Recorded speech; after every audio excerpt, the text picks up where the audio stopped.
Colonel Douglas Macgregor emphasizes the critical shortage in our ammunition reserves and essential equipment like the self-propelled 155mm gun.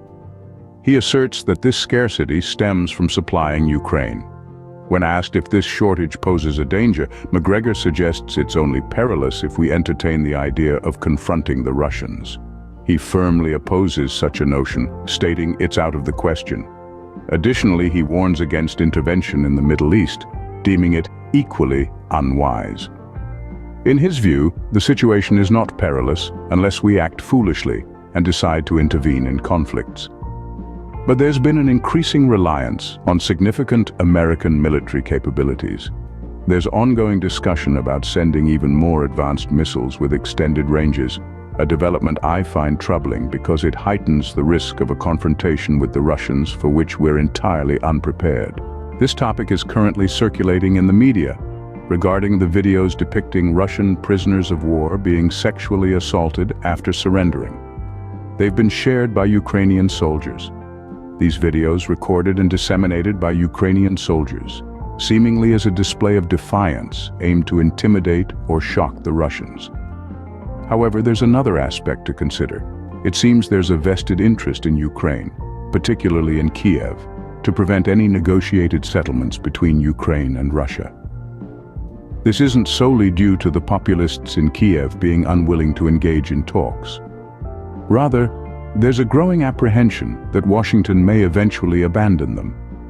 They're aware of Ukraine fatigue not only in Europe but also within the United States. They follow the news and understand that the incoming Republican Congress may be less supportive than the previous one. Given these circumstances, they aim to make negotiations nearly impossible. One tactic involves killing opposing soldiers and sharing videos of the acts. This strategy poisons relations with Russia, making it challenging for President Putin to reach any agreements as the Russian public witnesses these actions and becomes outraged. It's crucial to note that Russian military leaders have denied accusations of committing atrocities such as mass rape and murder. These allegations, propagated by Ukrainian sources and echoed by Western media, are unfounded. It's entirely genuine. Another video emerged, albeit somewhat amusing, as it seemed to depict Ukrainians orchestrating a staged Russian attack on civilians. They inadvertently revealed the behind-the-scenes setup, including directors and support staff. Similar tactics have been employed by Ukrainians in the past. Following this incident, the Ukrainian government swiftly ordered the removal of these videos and announced an investigation to ascertain the truth. If proven, they pledged to take appropriate actions. No such action has been taken thus far. It appears that individuals in Kiev are calculating that perpetuating conflict will dissuade the United States from abandoning them, as it would hinder Russian engagement, a strategy they deem beneficial. Beyond the visible lava region lies the Polish border, approximately 20 miles away.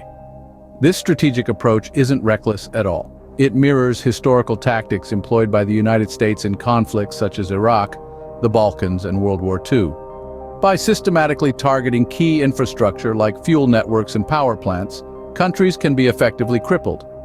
This strategy proved highly successful in Germany during World War II, significantly hampering their military capabilities. Therefore, implementing similar tactics now is long overdue. This forms part of the broader strategy to ready Ukraine for impending offensives. It wouldn't make sense to allow one's opponent to maintain a comfortable existence if a significant ground attack is on the horizon. Initially, Moscow sought a negotiated settlement and wasn't keen on decimating the country or causing widespread casualties. However, by midsummer, it became apparent that this approach was futile. Consequently, they shifted to a strategic defensive stance, conserving forces and resources in preparation for an eventual offensive, which appears imminent as winter approaches. Regarding the strikes, it's crucial to understand that they're not personally ordered by Putin himself, rather they're directed by the high command of the Russian theater and general staff. When we talk about a strike, it's a distinct capability different from conventional artillery or missile strikes. What sets it apart is its precision.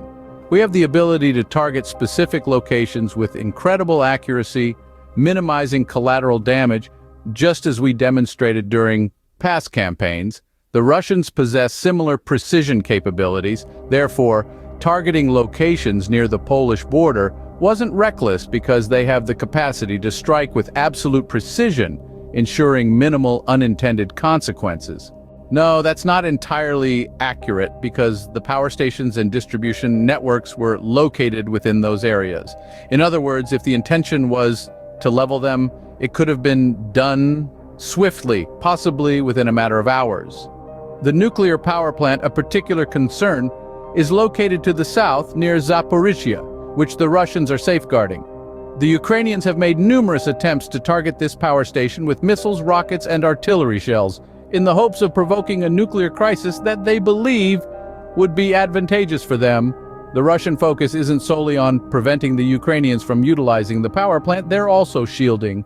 In response to Ukrainian attacks, steps have been taken to sever the connectivity involved in transmitting power from these plants to Ukraine, a measure likely to persist.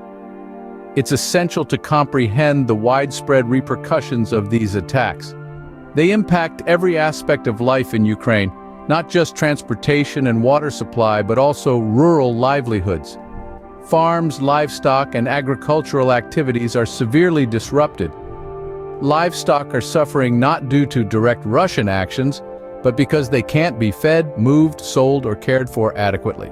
Consequently, the Ukrainian economy is being utterly devastated, with output nearly non-existent.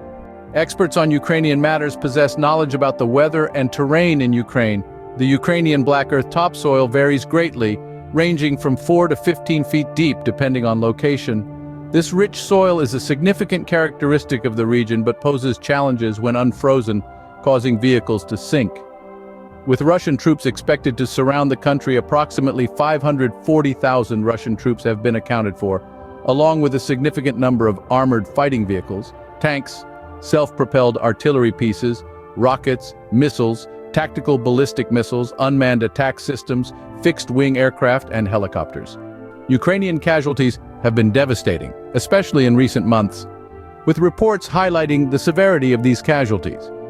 Ukrainian forces are experiencing disproportionate losses, putting a significant strain on resources as they face shortages of ammunition, spare parts, fuel, and personnel. Attempts to bolster their forces with additional troops, even if for a few weeks, are unlikely to significantly improve their capabilities given the urgency of their situation. A comprehensive presentation would involve showcasing maps, identifying Russian force concentrations, and detailing their formidable firepower and maneuvering capabilities. It would also entail an honest assessment of the current state of Ukrainian fighting capabilities, which are severely strained given the dire conditions faced by the Ukrainian population, including power outages, lack of water, and fuel shortages for heating. It's understandable that Ukrainian authorities are urging citizens to evacuate. Even prominent figures like Klitschko, the mayor of Kiev, have advised residents to seek shelter elsewhere. This impending exodus could result in a massive refugee crisis, with millions fleeing to neighboring countries such as Poland, Slovakia, Hungary, and Romania. The strain on these frontline states may compel them to redirect refugees further westward, exacerbating an already dire situation. Firstly, Zelensky is likely to comply with directives given to him if the message conveyed to Zelensky is that the situation is untenable and it's time to confront reality. It would be a grave injustice to the Ukrainian people to continue fighting at this juncture. It's imperative to recognize the necessity for negotiation and the likelihood of concessions, potentially including territorial compromises. While the Ukrainians may not favor such concessions, they would likely acquiesce to them. There's speculation that if Zelensky agrees to such terms, he may face threats from radical nationalists, although this remains unconfirmed. The crux of the matter is acknowledging the untenable nature of the current situation and taking steps to end the conflict before matters worsen irreparably, allowing for a strategic retreat and regrouping if necessary. Failure to do so could result in further frustration without any meaningful progress. Regarding recent statements from NATO Secretary General Stoltenberg, it's evident that the plea for additional support reflects a sense of urgency and desperation. However, This reliance on external aid isn't a sustainable solution. As for Jake Sarn's remarks, they seem to align with a set of talking points, but may not accurately reflect the reality of the situation. Contrary to portraying Russia as a pariah state, its economy appears robust, with global interest in conducting business with Russia remaining strong despite limited engagement from the United States and some European allies.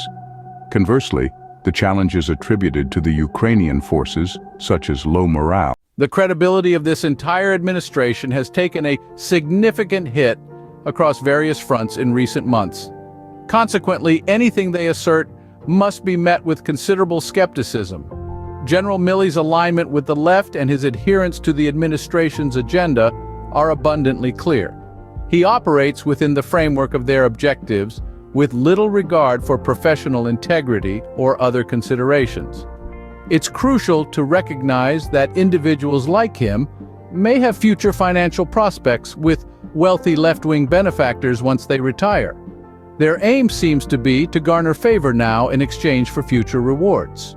Regarding General Milley's motivations, it appears that financial incentives play a significant role, perhaps even more so than professional integrity. While I've only met him once and know him primarily by reputation, it's evident that he's inclined to fulfill his duties in a manner consistent with his career trajectory. He's known for his compliance rather than for taking principled stands. Drawing parallels to historical contexts such as the situation with senior French army officers in the 1930s provides valuable insight. It's not uncommon for politicians to prefer compliant commanders over those who challenge the status quo. Unfortunately, this dynamic often leads to failures as seen in historical precedents. As for the current military movements, the focus seems to be on securing the axis of advance for the mobilized force, which currently comprises around 250,000 Russian combat troops. These troops are strategically positioned in various locations, including the south and east of Zapia, behind Balut and near Luhansk. While there are preparations for potential advances on multiple axes, these movements won't commence until the conditions are favorable. Current airstrikes and artillery strikes aim to neutralize air defense systems, ensuring a clear path for future operations. It's anticipated that significant movements will occur in the coming days, with forces advancing north and west from these strategic positions. No, the majority, if not all, of the infantry won't be traveling on foot. Most will be armored, with infantry following behind armored vehicles supported by artillery strikes and other assets. Elite light infantry units from the Russian side have engaged Ukrainians in various locations previously, but now the focus is shifting to armored forces. As the terrain is conducive to their operations, the open rolling terrain provides ideal fields of fire, aligning with the Russian military's preferred tactics. However, this rollout will be gradual. While many of the troops moving forward lack significant combat experience, they are under the command of seasoned officers, which is crucial for their effectiveness. Once remaining strong points along the Don River are eliminated, the objective will be to secure everything east of the upper river extending from the Russian border to the right of Kiev. Regarding the composition of Ukrainian forces, there should ideally be a diverse mix, but the current situation may not allow for it. The state's desperation to survive might lead to the deployment of very young soldiers, some as young as 15 or 16 years old. Despite their youth, history has shown that such soldiers can be highly effective in combat. For instance, during the Normandy landings, over 85% of soldiers were under 19 years old. These young soldiers often display remarkable bravery as they haven't yet experienced the harsh realities of combat. While Mr. Van may have spoken to only one conscript, it's essential to consider the broader context. Towards the end of the Second World War, European nations were grappling with dwindling manpower and waning enthusiasm for combat. Many soldiers received minimal training and equipment before being sent into battle. Additionally, reports suggest that the Ukrainian Security Service, SBU, is apprehending deserters and sending them back to the front lines, some of whom were very young. Some deserters have faced execution as a deterrent, indicating a more severe situation than portrayed by Mr. Van and others. The short answer is no. Steering balloons is incredibly challenging once they're launched into the atmosphere, as prevailing winds dictate their path. Additionally, information from the U.S. Weather Service suggests that the balloon's trajectory aligns with the jet stream over North America, indicating that its route may not have been deliberate but rather coincidental. As for its purported intelligence-gathering capabilities, I harbor doubts. With China's extensive satellite network, including numerous military satellites, they have ample means to gather intelligence without resorting to balloons. Moreover, have you ever wondered how many Chinese individuals occupy the labs of our universities and corporate giants? It's a question many ponder, yet few dare to ask. Thousands of Chinese scholars and researchers contribute to the vast pool of knowledge and innovation in the United States. They work tirelessly, pushing the boundaries of science and technology, and their efforts have undeniably shaped the landscape of modern research. However, this phenomenon has raised eyebrows, especially in the context of intellectual property rights and national security. Concerns have been raised about potential technological espionage, the theft of intellectual property, and the impact on the competitive edge of American industries. It's not about casting aspersions on these individuals, but about understanding the broader implications of this trend. Now, let's switch gears and delve into another issue of contention: illegal immigration. This problem has been a thorn in the side of American society and politics. It's a complex issue, deeply intertwined with economic, social, and humanitarian factors. Illegal immigration poses significant challenges such as border security, economic impacts, and social integration. It can strain public services, create competition for low-skilled jobs, and lead to cultural clashes. But remember, every problem has a solution, or at least potential solutions. One solution lies in comprehensive immigration reform. This would involve a balanced approach, addressing the root causes of migration, improving border security, and providing a path to citizenship for undocumented immigrants already in the country. Another approach is to focus on economic development in countries with high immigration rates. By improving conditions in these countries, the incentive for individuals to immigrate illegally may decrease. Let's not forget technology. Technological advancements can also play a role in addressing illegal immigration. Enhanced surveillance technology, for example, can improve border security and deter illegal crossings. In a nutshell, the presence of Chinese individuals in U.S. universities and corporate labs is a complex issue, fraught with concerns about intellectual property and national security. It's a delicate balance between fostering international collaboration and protecting American interests. On the other hand, illegal immigration continues to pose significant challenges. But with comprehensive immigration reform, economic development in countries with high immigration rates, and the use of technology, there are potential solutions to this pressing issue. It's a multifaceted world we live in, with intricate problems that require thoughtful, balanced solutions. So keep asking questions, keep seeking answers, and keep striving for a better, more understanding world.